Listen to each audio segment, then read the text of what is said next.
제가 다리를 좀 다쳐서 좀 시간이 많이 걸렸으면 나오는데 2024년이 밝은 지도 벌써 어느새 한 달이 다 돼가요. 그죠? 우리가 어떤 소망을 가지고 2024년을 시작을 했는데 요즘 한 달 정도 지난 마당에 어떠신지요? 평안하십니까? 우리가 마음이 항상 이렇게 안정되고 고요해서 평안하게 살고 싶지요. 근데 살다 보면 그렇게 마음의 평안을 지키기가 쉽지가 않다는 것을 알게 됩니다.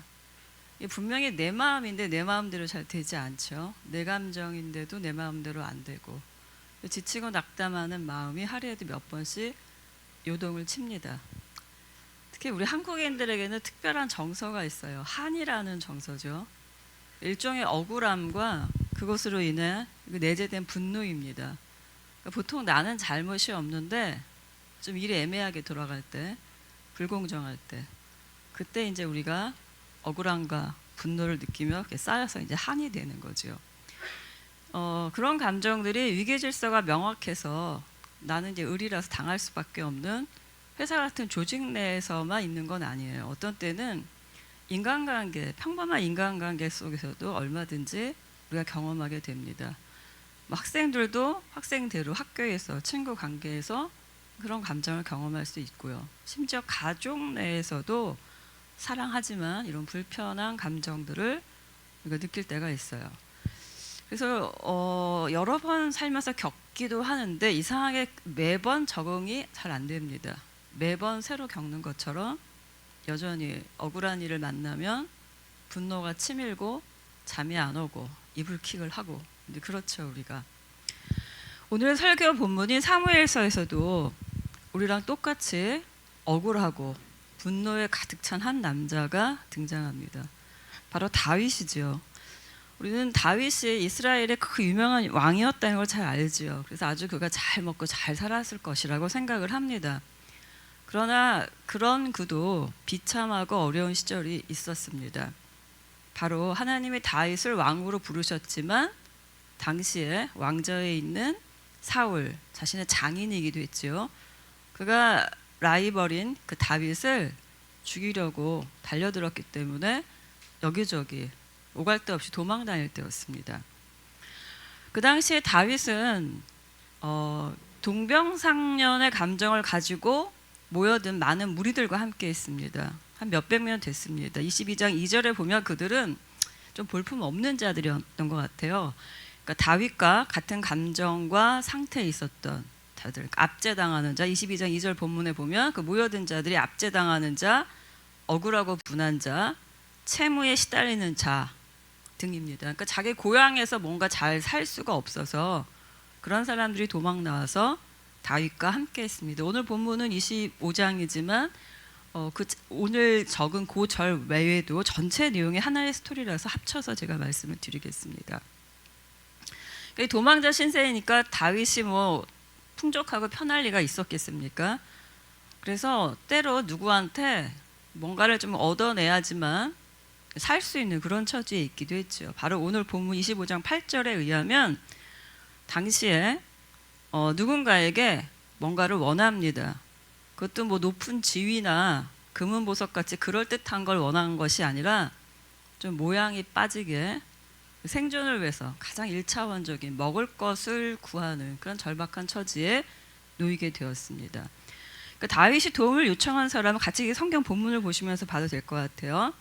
2절에서 3절 보면 나발이라는 남자예요. 근데 수천 마리의 가축대를 가진 그 대목장주였습니다. 부자였죠. 그런데 이 나발의 가축대를요 7절과 또 15절에서 16절에 보면 다윗이 세컴 역할을 해줍니다. 보호해 주어요. 그 목장에서 양을 칠 때 또 염소떼를 칠 때 등 그 가축대를 지킬 동안 가축대를 칠 때 가축을 노리는 들짐승떼와 강도떼들이 있죠. 근데 그들을 대항해서 성벽처럼 다윗의 무리가 보호를 해주었다라는 표현이 나옵니다. 근데 참 착하게도 그동안에 그 보호해준 대가를 요구하지도 않고 그냥 무료로 그렇게 경비 역할을 해주었습니다. 그러다가 마침내 그 나발이 양털 깎는 날, 그러니까 일종의 지금 농사 짓는 거로 비유하자면 추수하는 날, 그러니까 풍성한 수확을 놓고 잔치를 벌이는 그 좋은 날이 되었죠. 그래서 다윗이 그 차려놓은 음식 중에 일부를 좀 달라고 사람을 보냅니다. 아마 다윗 무리의 양식이 다 떨어져 가고 있는 상황이었겠죠.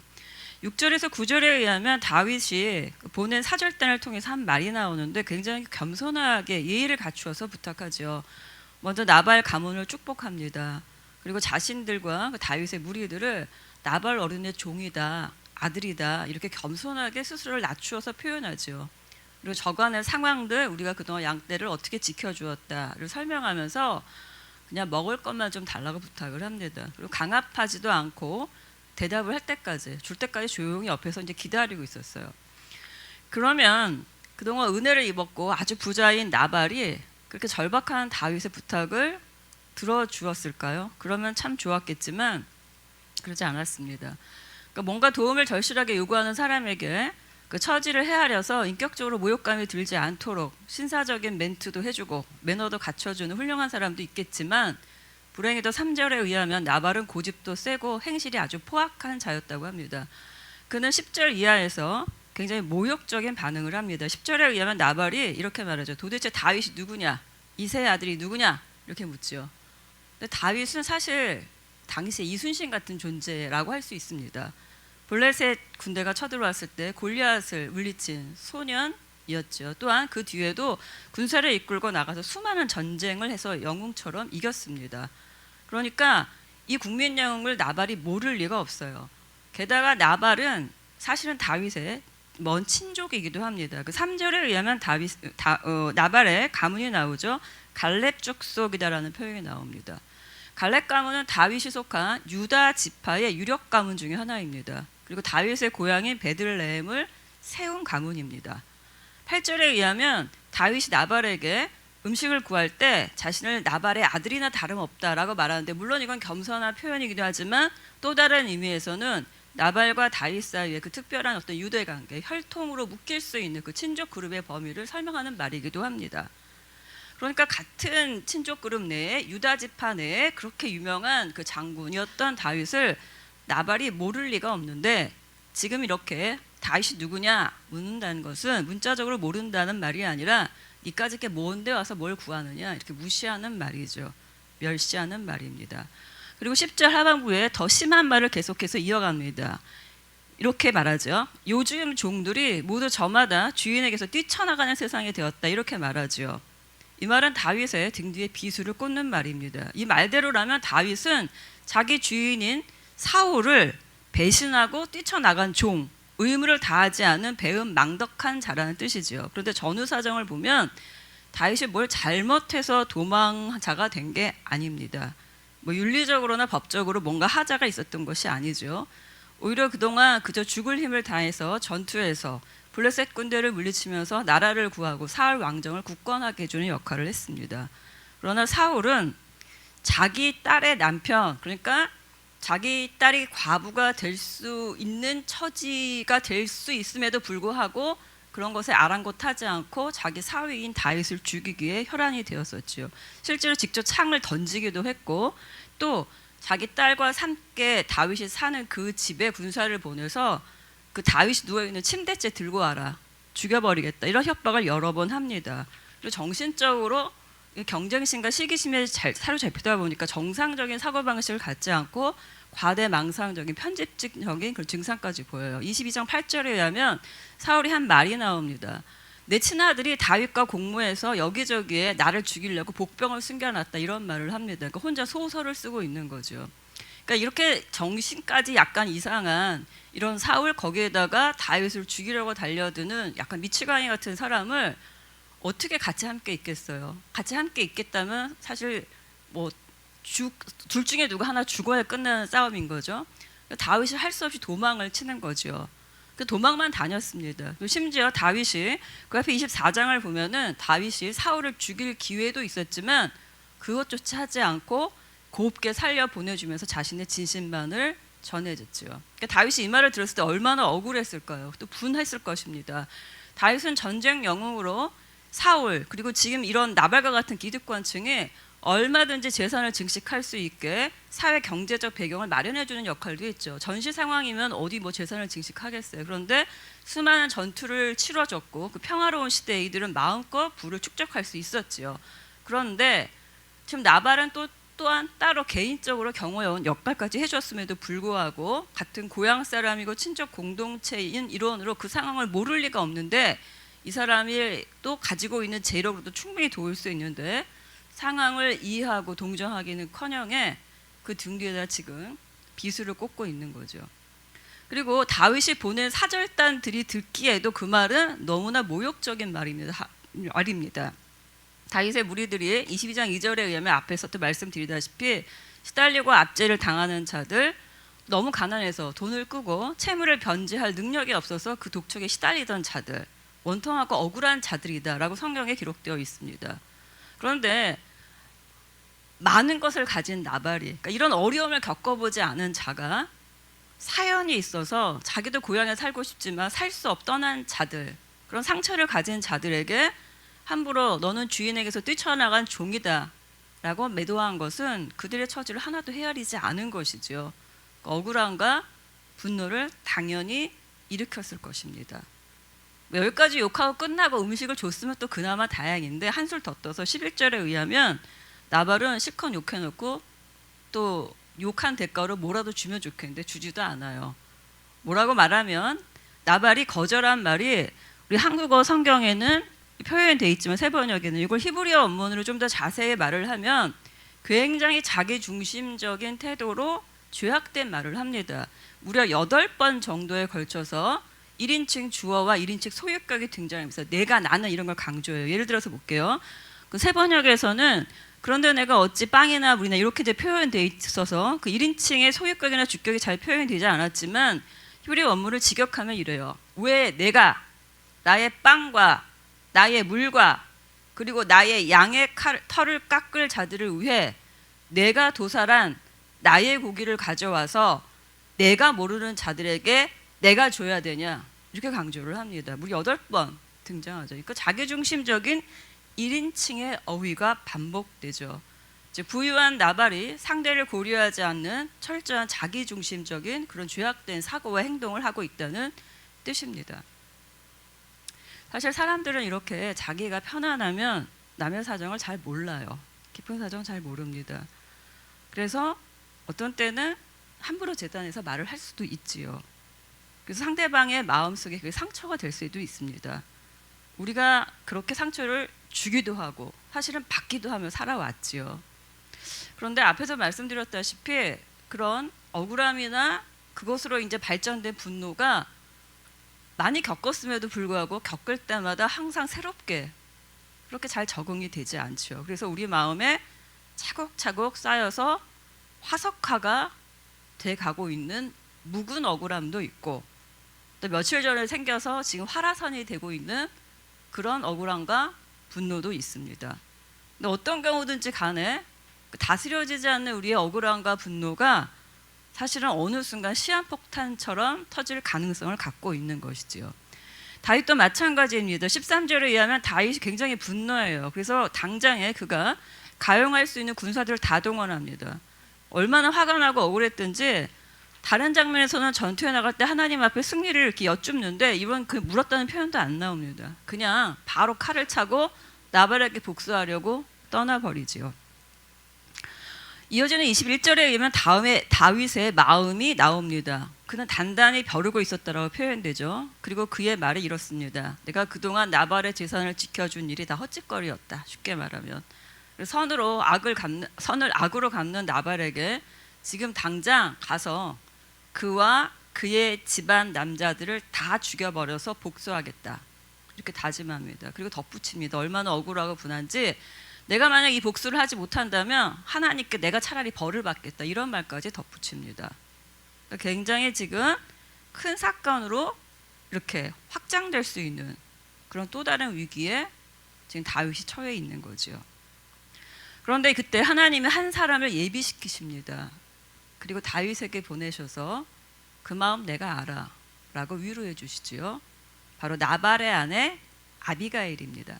나발의 아내 아비가일이 부랴부랴 음식을 준비하고 사죄의 말을 준비해서 다윗을 만나러 옵니다. 그리고 24절과 25절에 의하면 이제 우리의 본문이죠. 성경 본문에, 오늘 설교 본문에 자기 집안에서 벌어진 일을 죄라고 정의합니다.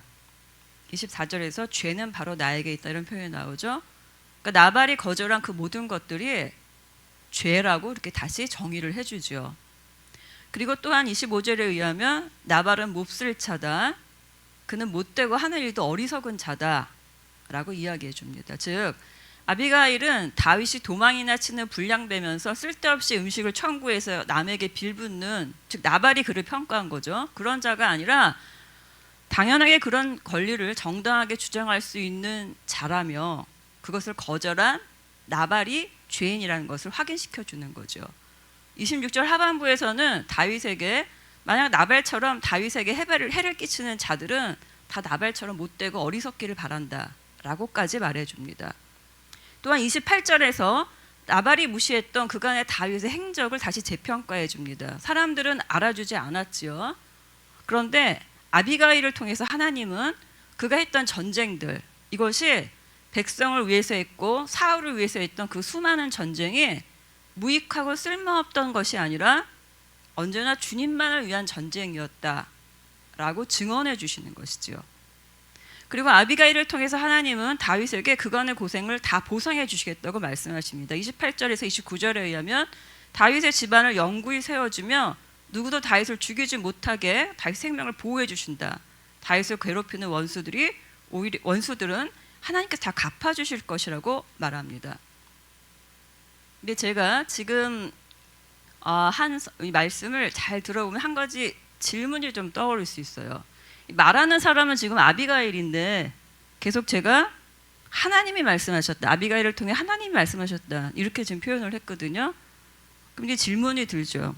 저거 아비가일이 자기 집안 쳐들어서 다 죽게 생겼으니까 다윗한테 사건 무마하기 위해서 그냥 이렇게 아첨하는 말 아닌가? 그걸 뭐 하나님 믿고 하셨다고 해석할 수 있을까? 라는 생각이 들겠지요. 그런데 우리가 먼저 이 사건이 우연한 사건이 아니라는 것을 본문에서 찾을 수가 있습니다. 중요한 조연이 하나 등장합니다. 바로 그 나발과 다윗 사이 벌어졌던 그 일의 현장에 없던 그 아내 아비가일에게 그 사건의 전모를 설명해주는 그 중요한 하인이지요. 성경은 하나님의 말씀이지만 그냥 저자가 말씀을 이렇게 기계적으로 받아쓰기 한 게 아닙니다. 두서없이 막 받아쓰기 한 게 아니라 하나님의 영에 감동된 사람이 하나님의 말씀을 하나님이 그에게 주신 자질과 특징을 사용해서 하나의 문학적 형식의 틀에 담아낸 것이에요. 그러니까 어떤 글을 쓸 때 성경 본문에 사용한 어휘나 문장의 구성이나 인물의 등장이나 그의 성격이나 그가 한 발언 등이 다 의미가 없는 것들이 아닙니다. 이 조연이 이때 마침 등장해서 따로 은밀하게 아비가일을 찾아가서 14절에서 17절에 거쳐서 다윗에 대한 정확한 정보를 아비가일에게 줍니다. 아비가일은 사실은 나발과 벌어졌던 일도 잘 모르고 직접 들은 말이 아니기 때문에 또 여자였기 때문에 집안에 주로 많이 있을 거잖아요. 사회적 현상이 둔했을 수도 있어요. 그런데 이 하인이 가서 14절에서 17절에 거쳐서 나발이 다윗에게 한 평가가 아니라 자기가 제대로 본 객관적인 다윗에 대한 평가, 온당한 평가를 내려줍니다. 다윗은 선한 일을 해왔던 자다. 그래서 주인에게 먹을 것을 요청할 만한 충분한 정당성이 있었다. 나발의 대우가 잘못되었다. 이걸 가르쳐주죠. 그리고 한술 더 떠서 나발의 아내인 당신 아비가일이 지금 할 일이 뭔지 빨리 찾아서 행하라 라고 하인 주제에 감히 주인 마님한테 촉구까지 합니다. 그리고 또 아비가일이 다윗을 만난 타이밍도 재미있습니다. 아비가일이 음식과 그 사과의 마음을 전하기 위해서 길을 떠났죠. 근데 이때 이미 다윗은 수백 명의 군사를 거느리고 나발의 집으로 좀 쳐들어가는 상황이었습니다. 다 죽이겠다고. 길이 엇갈렸다면 둘은 만나지 못했고 그 다음 날 나발의 집은 피비린내가 났겠죠. 그런데 딱 맞게 나발의 집을 치러 오는 다윗의 상한 마음과 엇갈리지 않게 딱 그때 선물 잔뜩 짊어지고 이 아비가일과 다윗이 만납니다. 마치 이 룻이 곡식 주울 밭을 찾다가 우연히 딱 맞게 보아스의 밭으로 갔고, 그때 또 마침 출타 중이었던 보아스가 그때 또 맞춰서 딱 맞게 와서 둘이 또 만나게 된 그런 사건과 비슷하다는 거죠. 또 결정적인 것은 또한 본문에 있습니다. 본문 26절 보세요. 오늘의 본문이죠. 26절에 장군께서 사람을 죽이시거나 몸소 원수를 갚지 못하도록, 그러니까 자기 만나서 이렇게 말할 거니까 말해서 이 말 들으면 이제 못 가리라고 생각을 하는 거죠. 그것은 누구냐? 주님이시라고 표현을 합니다. 그리고 32절에서 다윗이 확정을 하죠. 주 이스라엘의 하나님이 오늘 그를 보내서 이렇게 만나게 하여 주셨으니까 주님께 찬양을 드린다라고 합니다. 그러니까 이 만남이 그냥 이루어진 만남이 아니고, 그 했던 말이 그냥 한 말이 아니라 하나님의 계획과 섭리하심 속에 있었다는 것이죠. 즉 사람은 나를 모욕하고 멸시하고 그럴 수 있어요. 저간의 상황을 잘 몰라서 오도할 수도 있죠. 때로 억울하게 내가 폄하되거나 분노를 느끼게 되기도 합니다. 그런데 사람은 모르지만 하나님은 알아주신다는 것을 우리가 아비가일과 다윗의 만남에서 알 수가 있습니다. 하나님은 군사를 일으켰던 다윗에게 아비가일의 입을 통해서 왜 원수를 사랑하지 않느냐, 왜 지금 이렇게 떠나느냐, 이렇게 다짜고짜 힐난과 심판을 하지 않으십니다. 오히려 굉장히 긴 23절부터 시작해서 29절에 걸쳐서 굉장히 길지요. 그 긴 절 동안 오히려 억울하고 분한 다윗의 편이 되어 주셔서 아비가일의 입술을 통해서 생채게 난 그의 마음을 어루만져 주시지요.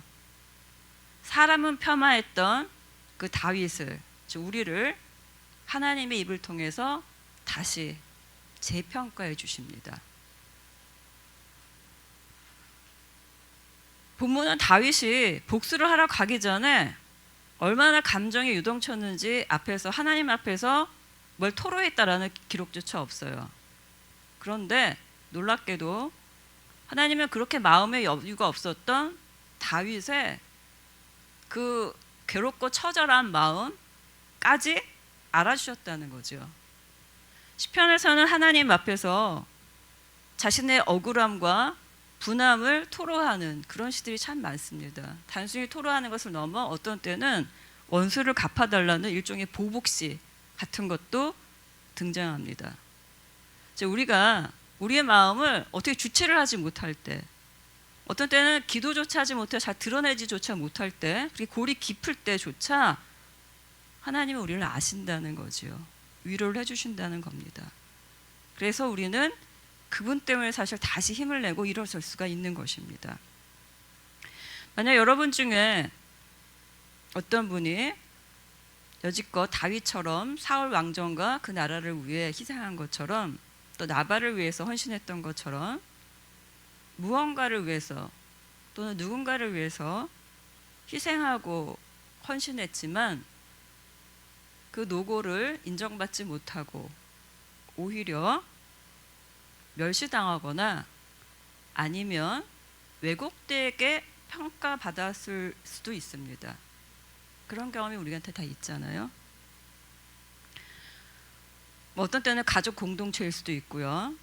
또 친구 공동체일 수도 있고, 회사 공동체일 수도 있고, 심지어 교회 공동체일 수도 있어요. 내가 참 헛짓거리를 했다.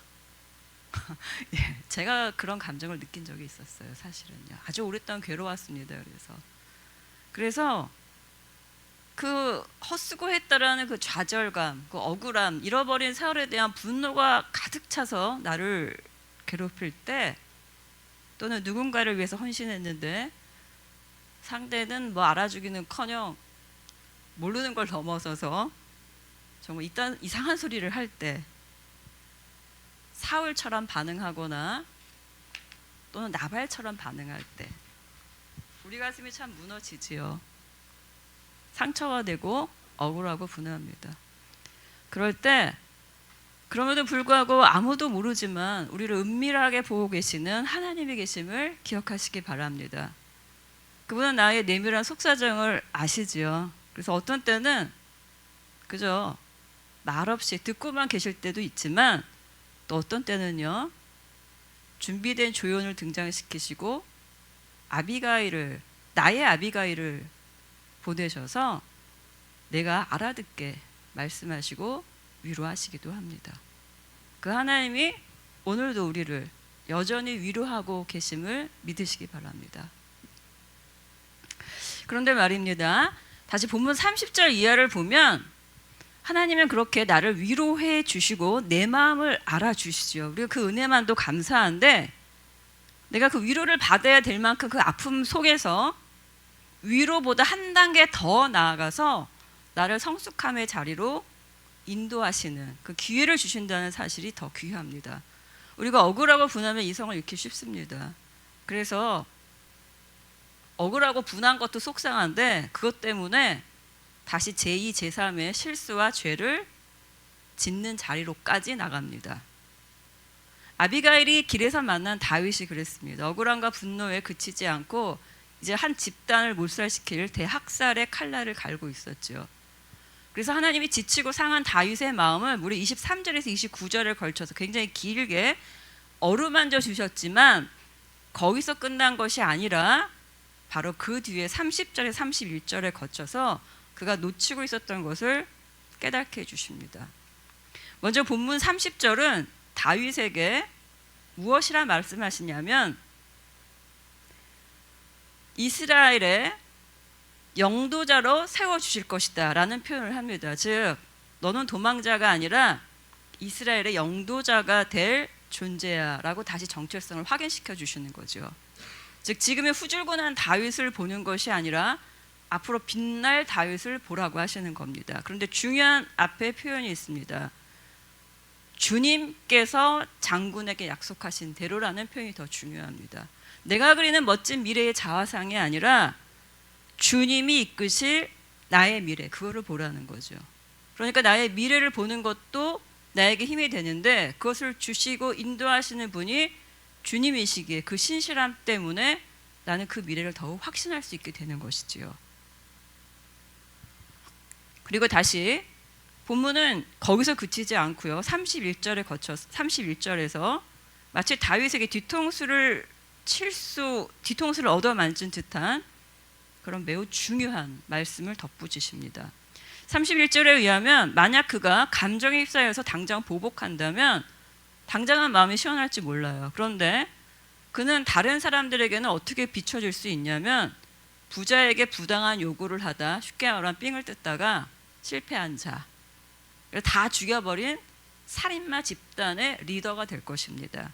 그것은 왕으로 부르심을 받은 그에게 두고두고 정치적인 분쟁거리가 될 것이지요. 또한 하나님 손에서가 아니라 31절이란 계속 말하죠.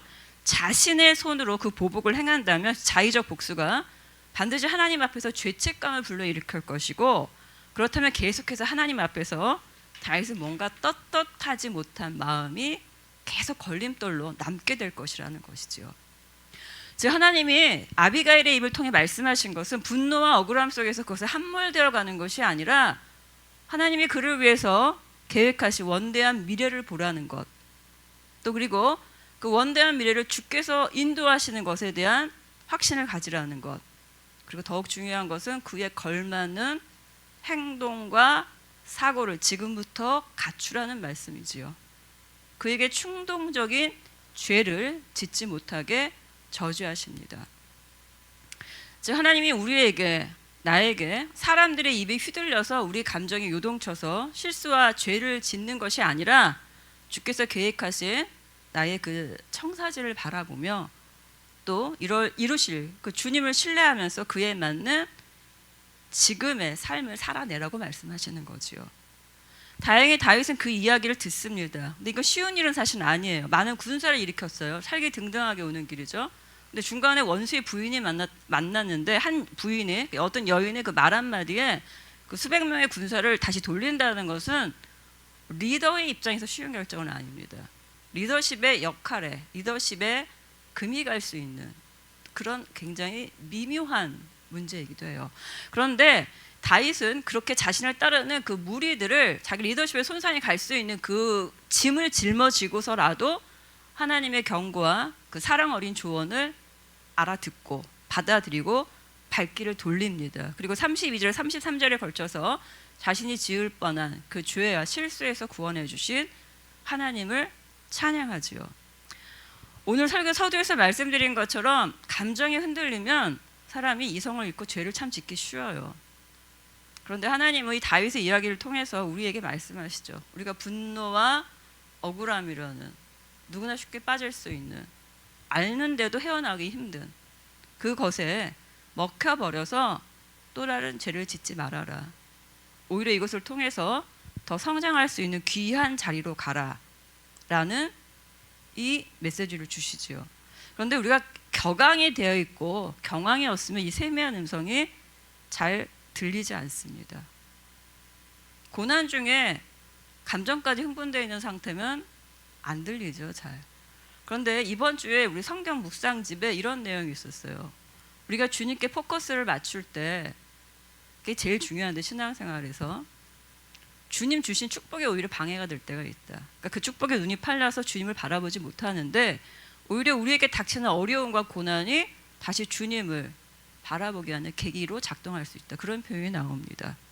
그러니까 우리가 억울함이나 고난을 만나는 그 고난의 상황이 죄를 짓는 자리로 우리를 이끌 것이 아니라 세미한 그 주의 음성을 듣고 우리가 억울함이 한풀이로 끝나는 것이 아니라 또는 더 큰 죄악과 누군가에게 상처를 주는 일로 끝나지 않고 승화되고 성장될 수 있기를 바랍니다.